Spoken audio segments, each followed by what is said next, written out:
welcome back to my channel. So today's video is part 2 of my DNA test journey story with 23andMe. This one's going to be more kind of like medical based, just because I said I would go through all the medical stuff in a separate video. I did kind of touch base on the medical stuff in part 1, but this is kind of like a more medical aspect because 23andMe, I did pay extra for the medical part of the test. So yeah, if you guys don't already know, I'm Asia, I'm 24 and I'm from London, and I was adopted from China when I was 10 months old, and I've made kind of like a whole load of like TikToks and stuff which kind of got me into the journey of like doing a DNA test kit and things like that. So my previous story, my previous video is actually my like first time reaction to my DNA test results, so go and check that out. I'll leave that in the iCard somewhere up here if you guys haven't already watched it. And that was really like interesting and, you know, emotional and overwhelming. So I've kind of got into grips now. I think I've had my DNA test results for about a month now, and I've like kind of like re-looked at them and kind of just like, so with 23andMe, they're always working on newer things, so there's new things that always crop up, so new kind of like health information, because obviously people are always taking the DNA test, you always have new kind of connections, so there is a chance you could meet more family members kind of in the future. So yeah, I thought I would do part 2 today for you guys and talk more about the medical aspect of the kit basically. So I'm gonna screenshot it on my phone again and you guys can have a look on there. I'm gonna put the phone kind of like here so you guys will see what I'm seeing. Basically this is the 23andMe app. You log in with your face or with a passcode, whichever is easiest for you. And then if you're not familiar, this is the home screen. So at the top you have ancestry, DNA, relatives, health highlights, physical features and wellness.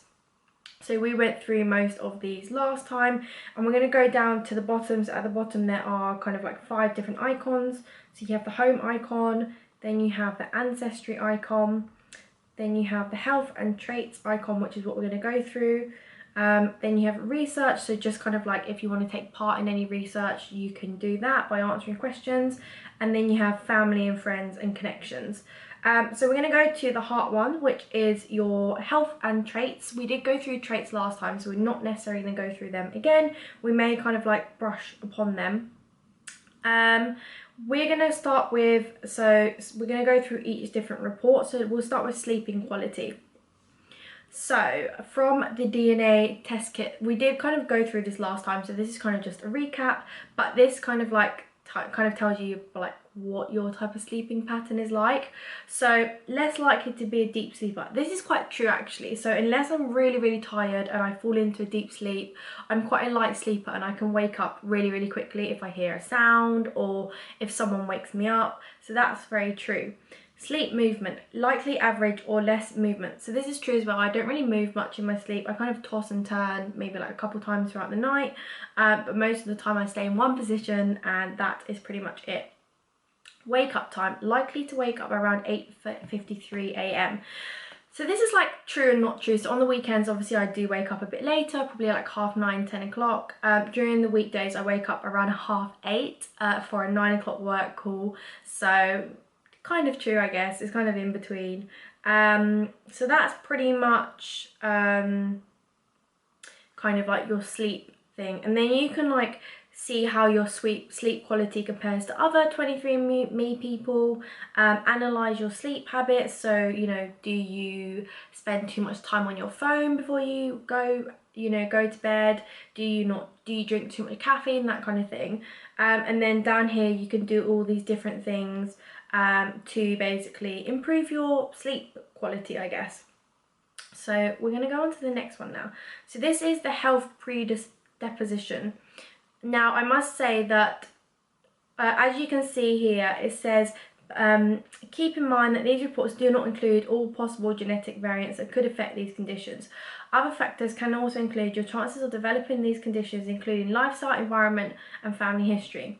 Also, it should be noted that 23andMe doesn't necessarily diagnose anything. It just says you may be more likely to have it, or you may be more than likely not to have it. So it's definitely not a kind of like a complete result. Obviously you need to speak to doctors and kind of medical people, but yeah, this kind of gives you a slight indication, I guess.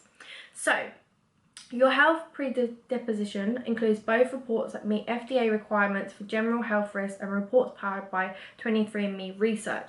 This one we did slightly go through last time, so please excuse my pronunciation of some of these things, because I'm not kind of like the best at pronouncing them sometimes. So late onset Alzheimer's disease, slight increased risk. Now this doesn't mean that I will get it in the future, it's just that there is a slight increase. As you can see, this kind of gives you all of the information about it. I'm not gonna kind of read everything because you guys can kind of pause the video and read it yourself.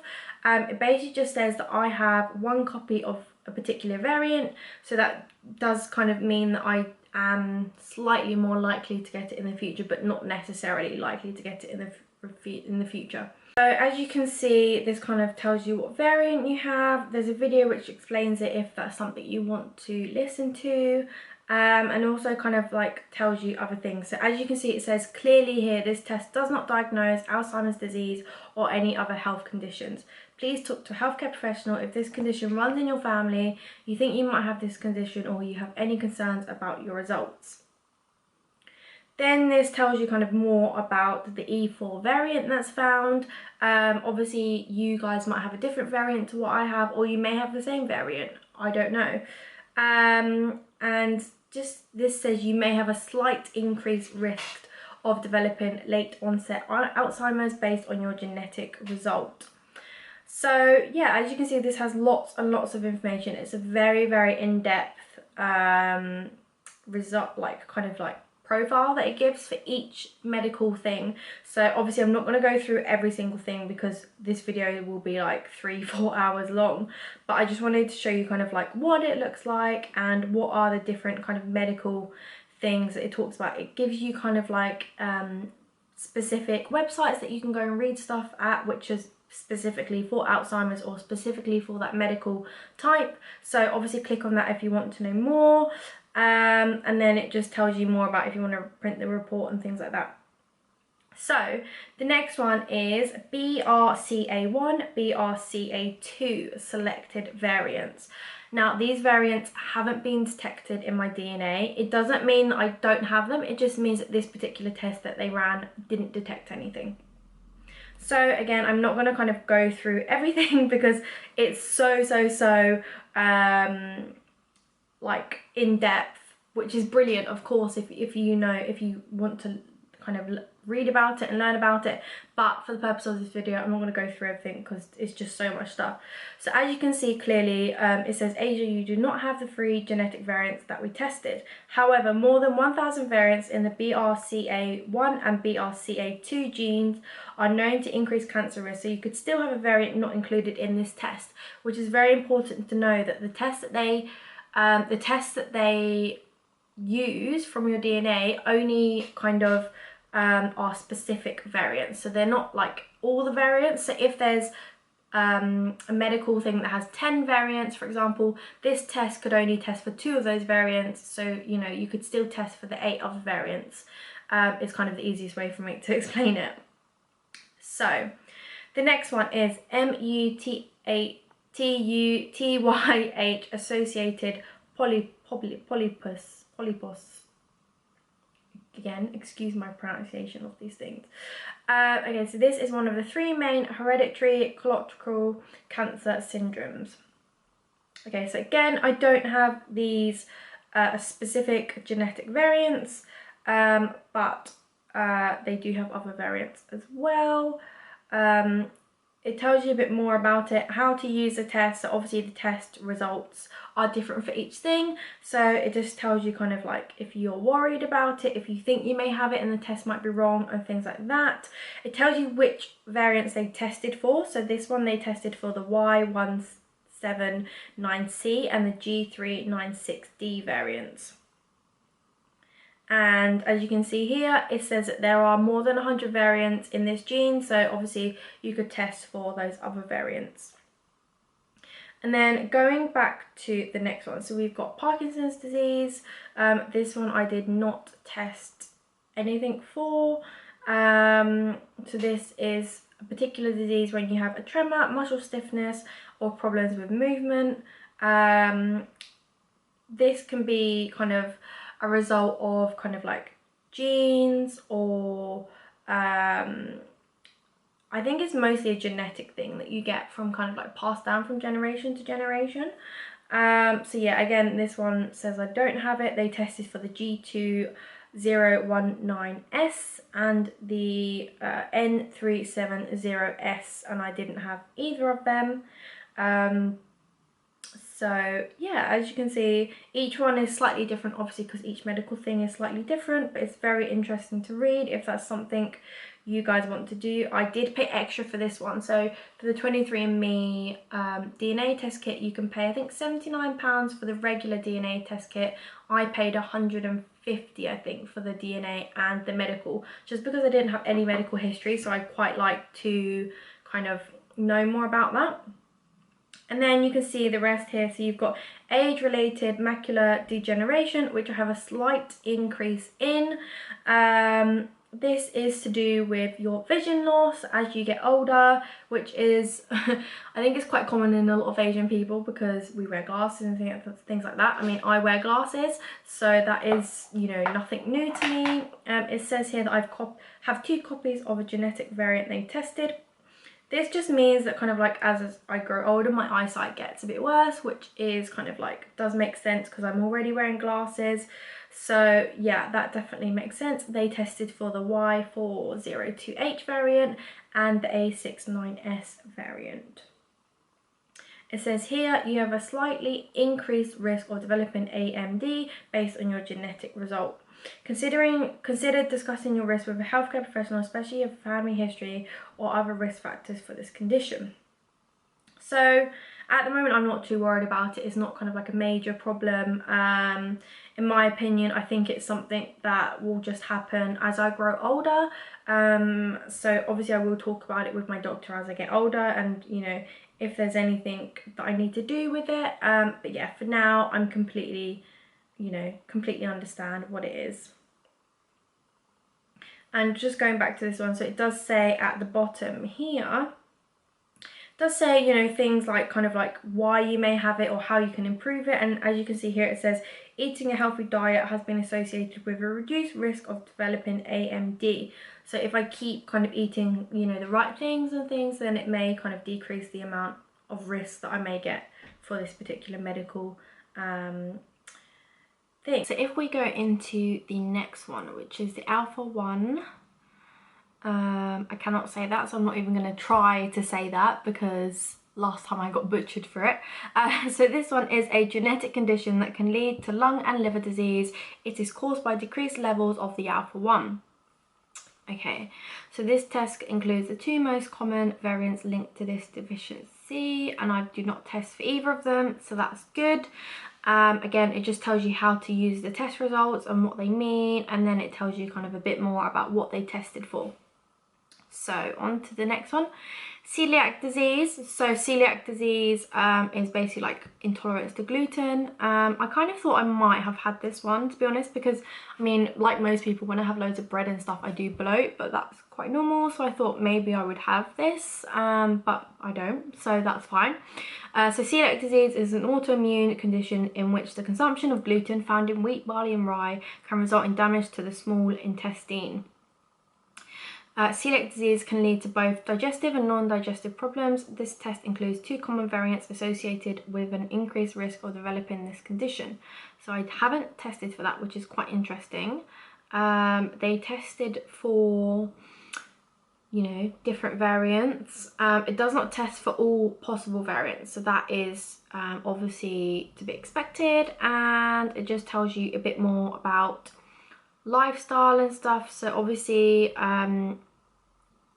gluten is the main thing here, so yeah, it just tells you kind of about consulting with a health professional. If you think that you have any problems with gluten and you want to make a massive lifestyle change like your diet and stuff, consult with your doctor first before you do make that change, basically. So the next one, chronic kidney disease. Again, I've not tested for this, which I kind of thought I wouldn't, because at the moment my kidney is fine, touch wood. So chronic kidney disease is a condition in which the kidneys stop working properly over time. Because the kidneys serve as a filter for our blood, chronic kidney disease can cause excess fluid and waste from the blood to build up in the body.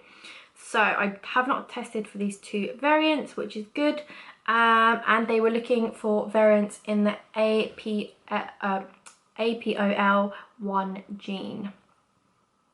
So moving on to the next one. So this is, I'm again not going to try and pronounce this one because it is very hard to pronounce.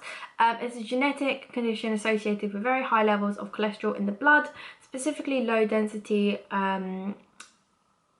lipoprotein or bad cholesterol. Okay, so as you can see here, this test includes 24 genetic variants linked to FH.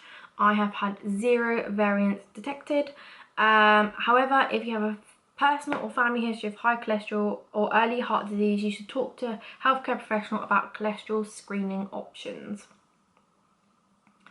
Now moving on to the next one. So this is G6PD deficiency, which is a common genetic condition caused by defects in an enzyme called glucose-6 phosphate dehydrogenase, or G6PD for short. Again, I do not have these variants. They tested for the V68M and the S188F variants, and I do not have any, so that's really good. See, it does tell you kind of like where you can find the variants. So obviously in this case, a variant is also found in people of African ancestry, including people of Hispanic or Latino descent. Doesn't necessarily mean that if you are from that background you're going to have it, but I think that's where it's more common. I think that's what they're saying. So yeah, in this case I do not have any links to these variants. And then the next one, which is hereditary amyloidosis, is a genetic condition caused by the buildup of a protein called TTR in the body's tissues and organs. The protein buildup, called amyloidosis, can damage the nerves, the heart, and other parts of the body. This includes 3 of the most common genetic variants linked to TTR-related hereditary amyloidosis. I do not have the 3 genetic variants tested, which is good. And yet, pretty much the same thing again, same kind of layout. It tells you kind of like where TTR can be found, kind of like your age, your sex, your ethnicity, and that kind of thing, which is really good. So then the next one is hereditary hemochromatosis. Hemochromatosis, okay, is a genetic condition characterized by absorption. Hereditary hemochromatosis is a genetic condition characterized by absorption of too much dietary iron. This may lead to iron overload, which can cause damage to the joints and certain organs such as liver, skin, heart, and pancreas. This test includes the 2 most common variants linked to this condition. Okay, so the 2 most common variants were tested, and I do not have them, so that is very good as well. They tested for the C282Y and the H63D variants, and I don't have either. So the next one is the hereditary thrombophobia. God, these are all very like complicated words, aren't they? Is a predisposition to developing harmful blood clots. These harmful blood clots may commonly form in the legs and can travel to the lungs. This test includes the 2 most common variants linked to hereditary thrombophobia. And I do not have either, which is good because blood clots are not very good. So they tested for the factor V Lydin variant and the thrombin G20210A variant, and I do not have either, so that is very good. So the next one is type 2 diabetes. I have a typical likelihood of developing type 2 diabetes. So in type 2 diabetes, sugar builds up in the blood, which over time can lead to complications like heart disease and stroke. Excess weight and physical inactivity are important factors, but genetics also play a role. Based on data from 23andMe research, participants, people of East Asian descent with genetics like yours, have an estimated 29% chance of developing type 2 diabetes at some point between the ages of 24, which is how old I am now, and 80. So that's pretty low, to be honest. I'm not too worried about that. Main thing is just making sure that my diet and my exercise is kind of stays a stable level. As you can see here, experts agree that healthy lifestyle choices can reduce the likelihood of developing type 2 diabetes. So things like maintaining a healthy weight, keeping fit, eating well, don't smoke. So all of those type of things can definitely help me for this particular one. So now we're going to go to the carrier status. Now this is very, very kind of like wordy and stuff, so I'm not even going to try to pronounce these ones. But basically, learn whether you have specific genetic variants that may not affect your health but could affect your children's health. Keep in mind that while our carrier status reports cover many variants, they don't include all possible variants associated with each condition. So it's possible to be a carrier of a variant not included in our test. Okay, so the first one is ARSACS, which is quite an easy one to pronounce. It's a rare genetic disorder characterized by loss of sensation and muscle control, as well as muscle stiffness that worsens over time. A person must have 2 variants in the SACS gene in order to have this condition. I do not have this variant, so that is good. Like I said, I'm not going to go through each one because we will be here for so long. I'm just kind of going to do the top line for each one, I think. So the next one, I'm not going to try and pronounce this one because I'm going to say it very wrong. ACCPN is a rare genetic disorder. It is characterized by an incomplete connection between the 2 sides of the brain. This causes developmental disability, weakness, and loss of sensation. A person must have 2 variants in the SLC12A6 gene in order to have this condition. Asia, you do not have the variant we tested. Okay, so then the next one is this one. Okay, so ARPKD is a rare genetic disorder. It is characterized by kidney, liver, and lung problems, as well as urinary tract infections and high blood pressure. A person must have 2 variants in the PKHD1 gene in order to have this condition, and I do not have any, so that's good. I like it when they kind of like shorten it because it's a lot easier to say. The next one is beta thalassemia. Is a genetic disorder characterized by anemia and fatigue, as well as bone deformities and organ problems. A person must have 2 variants in the HBB gene in order to have this condition, and I do not have either, which is interesting to me because I'm always tired. Like, if you ask my friends, if you ask my family, I'm always tired, no matter if I've had a good night's sleep, a bad night's sleep. Well, obviously if I've had a bad night's sleep I will be tired, but if I've had a good night's sleep I'm still normally quite tired. This one I can pronounce. So the Bloom syndrome is a rare genetic disorder characterized by impaired growth and increased risk of infections and cancer. A person must have 2 variants in the BLM gene in order to have this condition, and I don't have either, so that is good. The next one is Canavan disease. I thought it said caravan for a minute, but it doesn't. Canavan disease is a rare genetic disorder characterized by loss of nerve cell function in the brain that worsens over time. A person must have 2 variants in the ASPA gene in order to have this condition, and I do not have either. So moving on to the next one again, which is another long condition. So we're just going to say PMM2-CDG is a rare genetic disorder that affects the nervous system and other parts of the body. It is characterized by developmental delay, muscle weakness, and failure to gain weight. A person must have 2 variants in the PMM2 gene in order to have this condition, and I have 0. So again, good to know, but good to know that I don't have it as well. Cystic fibrosis, I can pronounce this one. It's a rare genetic disorder characterized by impaired lung and digestive function. A person must have 2 variants in the CFTR gene in order to have this condition, and I do not have the variants for this condition. So that is that one. The next one, this one is bifunctional protein deficiency is a rare genetic disorder. It is characterized by abnormal muscle tone, developmental disability, seizures, and early death. A person must have 2 variants in the HSD17B4 gene in order to have this condition, and I do not have the variants tested.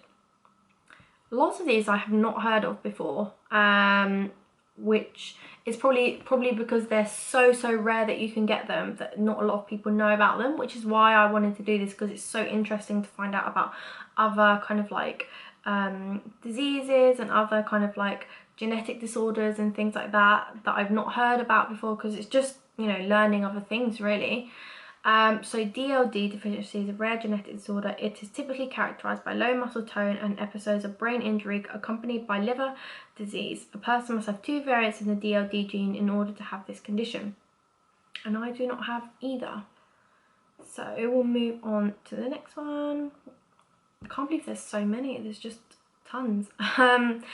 Familial dysautonomia is a rare genetic disorder that affects many different parts of the body. It is characterized by severe dysfunction in different parts of the nervous system involved in movement. The senses and involuntary autonomic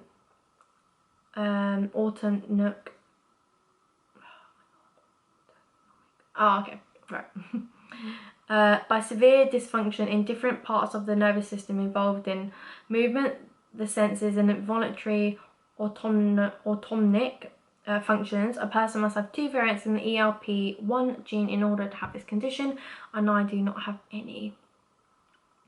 So the next one is familial hyperinsulinism. Okay, I'm not going to try that one. So the next one is ABCC8 related familial hypo is a rare genetic disorder. It is characterized by very high levels of insulin production. This leads to episodes of low blood sugar, which can cause low energy, seizures, and brain damage if left untreated. People with ABCC8 related familial hyperinsulinism, okay, that might be right, most often have 2 variants in the ABCC8 gene, and I do not have either of these. Okay, so the next one, familial Mediterranean fever, is a genetic disorder. It is characterized by recurring short episodes of fever as well as inflammation in the abdomen, chest, and joints. In some cases, there may be abnormal protein buildup in the kidneys. People with FMF most often have 2 variants in the MEFV gene, which I do not have. I've not heard of that one before. Okay, so the next one is, I'm not going to try and pronounce this one either, is a rare genetic disorder. It is characterized by a decreased production of blood cells, birth defects, and an increased risk of infections and cancer. A person must have 2 variants in the FANCC gene in order to have this condition.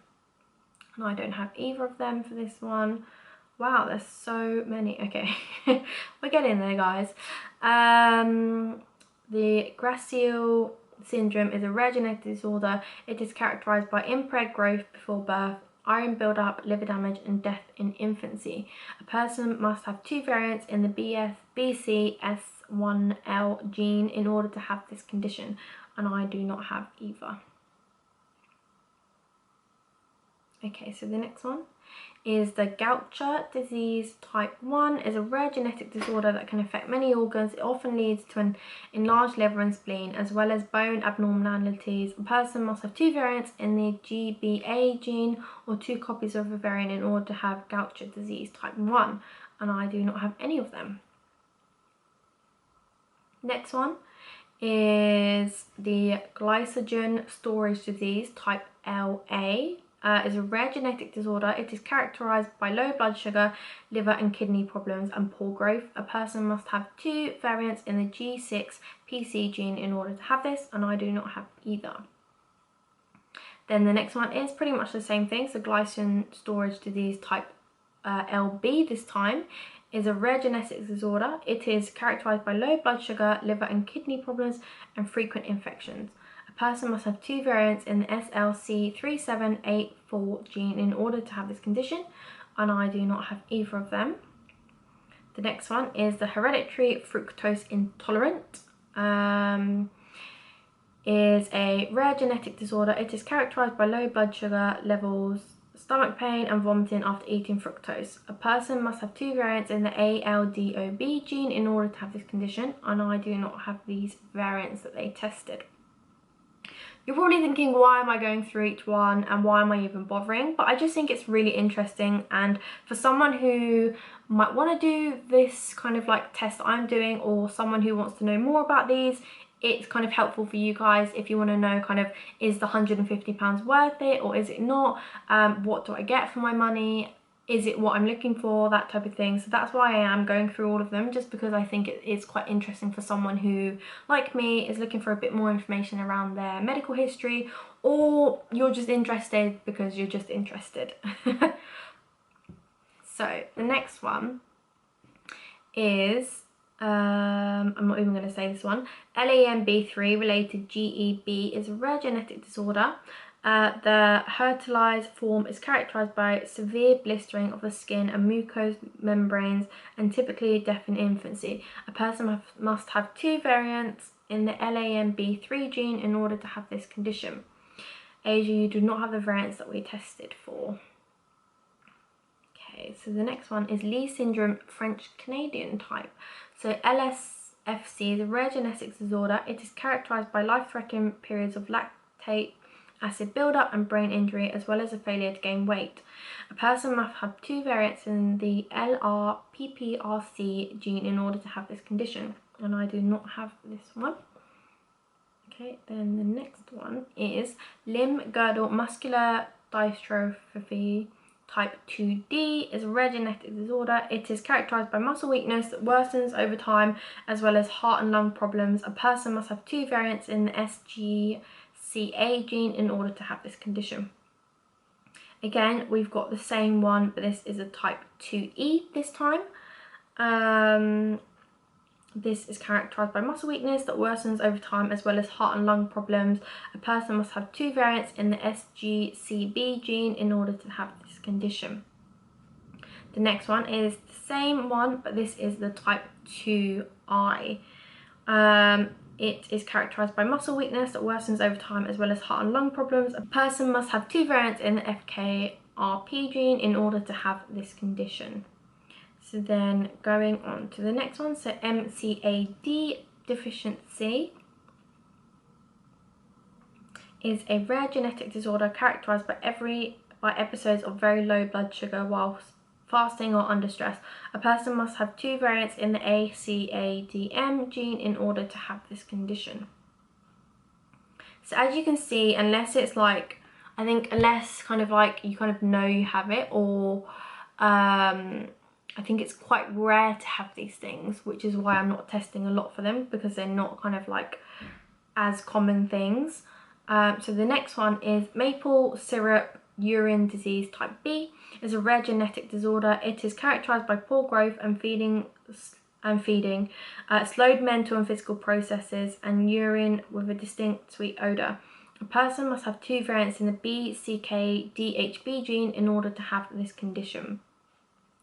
The next one I'm not even going to try and pronounce, because I don't think I can pronounce that.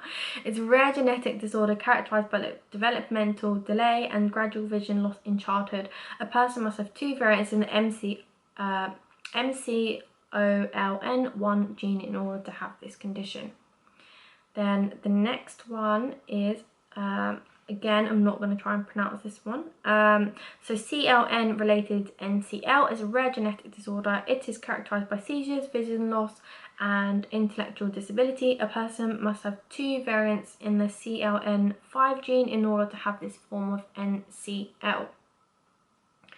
The next one is the same kind of genetic disorder, but just a different type. So the PPT1 related NCL is a rare genetic disorder. It is characterized by seizures, vision loss, and intellectual disability. A person must have 2 variants in the PPT1 gene in order to have this form of NCL. Okay, so the next one is Niemann-Pick disease type A. Niemann-Pick disease type A is a rare genetic disorder. It is characterized by an enlarged liver and spleen, developmental disability, recurring lung infections, and early death. A person must have 2 variants in the SMPD1 gene in order to have this condition. So as you can see, pretty much all of these are rare conditions, which is why I'm not picking up for them, because they're very, very rare. So this syndrome is a rare genetic disorder. It is characterized by developmental delay, recurring infections, and increased risk of cancer. A person must have 2 variants in the MBN gene in order to have this condition. Okay, so the next one, I'm not going to try and pronounce this one because it's very long, so we're going to go for the short one, which is DFNB1 is an inherited condition characterized by mild to severe hearing loss that is present from birth. People with GJB2 related DFNB1 most often have 2 variants in the GJB2 gene. Okay, so the next one is, not that one, is this one. PH2 is a rare genetic disorder. It is characterized by frequent kidney stones that can lead to kidney failure if left untreated. A person must have 2 variants in the GRHPR gene in order to have this condition. Okay, so PK deficiency is a rare genetic disorder in which red blood cells break down too quickly, leading to chronic anemia. A person must have 2 variants in the PKLR gene or 2 copies of a variant in order to have this condition. So I don't have that one. So the next one, again, I'm not going to pronounce this one because I'm just not very good at pronouncing things like this, so I do excuse me for that one. So RCDP1 is a rare genetic disorder. It is characterized by bone abnormalities, cataracts, and intellectual disability. A person must have 2 variants in the PEX gene in order to have this condition. So the next one is SALA disease. SALA disease is a rare genetic disorder. It is characterized by gradual loss of muscle tone and coordination, as well as impaired growth, intellectual disability, and seizures. A person must have 2 variants in the SLC17A5 gene in order to have this condition. The next one is sickle cell anemia. I have heard of this one actually. I think it was like a poor kind of like, you know, young person that had this, and it does kind of ring a bell, but I'm not kind of completely sure what it is. So sickle cell anemia is a genetic disorder characterized by anemia, episodes of pain, and frequent infections. A person must have 2 HBS variants in the HBB gene in order to have this condition. Okay, so the next one is a rare genetic disorder. It is characterized by scaly, dry skin, intellectual disability, and persistent muscle stiffness. A person must have 2 variants in the ALDH3A2 gene in order to have this condition. Okay, so Tay-Sachs disease is a rare genetic disorder. It is characterized by loss of strength and coordination over time, as well as developmental disability, seizures, and early death. A person must have 2 variants in the HEXA gene in order to have this condition. Okay, so tyrosinemia type 1 is a rare genetic disorder. It is characterized by high levels of the amino acid tyrosine that can lead to liver and kidney disease. A person must have 2 variants in the FAH gene in order to have tyrosinemia type 1. Okay, so Usher syndrome type 1F is a rare genetic disorder. It is characterized by deafness at birth, poor balance, and vision loss that worsens over time. A person must have, oh, excuse me. Okay, we'll do this again. Usher 1F is a rare genetic disorder. It is characterized by deafness at birth, poor balance, and vision loss that worsens over time. A person must have 2 variants in the PCDH15 gene in order to have this condition. Usher Usher syndrome type 3A is a rare genetic disorder. It is characterized by hearing and vision loss that begins in late childhood and worsens over time. A person must have 2 variants in the CLRN1 gene in order to have this condition. So Zellweger syndrome spectrum. So ZSS is a group of rare genetic disorders. The form of ZSS covered by this report is characterized by impaired hearing, vision and organ function, as well as developmental disability and early death. A person must have 2 variants in the PEX1 gene in order to have this form of ZSS. So that is all of the different carrier statuses. As you can see, there's a lot there, a lot of information to take in. I don't have any variants detected for them because they are very, very rare genetic disorders. So I kind of knew that I wouldn't necessarily have them. Then you have wellness, which is what we went through last time. So alcohol flush, lactose intolerant, caffeine consumption, deep sleep, genetic weight, muscle composition, saturated fat and weight, and sleep movement, which is kind of all we went through last time. And then the last one is traits. So this is kind of like more physical things. So kind of like you've got physical features. So cheek dimples, cleft chin, dandruff, earlobe type, earwax type. So we went through all of that last time. And then other traits. So these are just kind of like really random traits.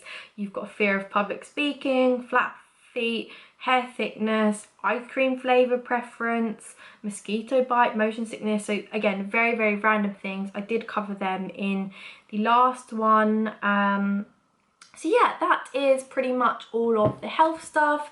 As you guys can see, it's so informative. There's so much information. It's very complicated as well because a lot of the things I don't know exactly what they are, but I know that I'm not likely to get them, which is good in a way. But yeah, it's very useful. I'm very, very glad that I paid the extra money for the health part because, like I said, I didn't have any health kind of information before, so it's very useful for me to know more of that. And yeah, overall it's definitely benefited me, and I hope it would benefit you guys as well if you're looking to pay that extra bit just to get a bit more information on health stuff.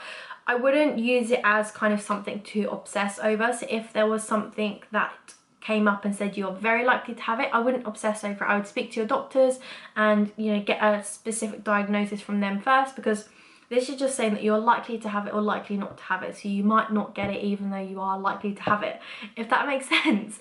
But yeah, definitely don't obsess over it because you need the doctors to confirm it or not confirm it, or, you know, things like that really.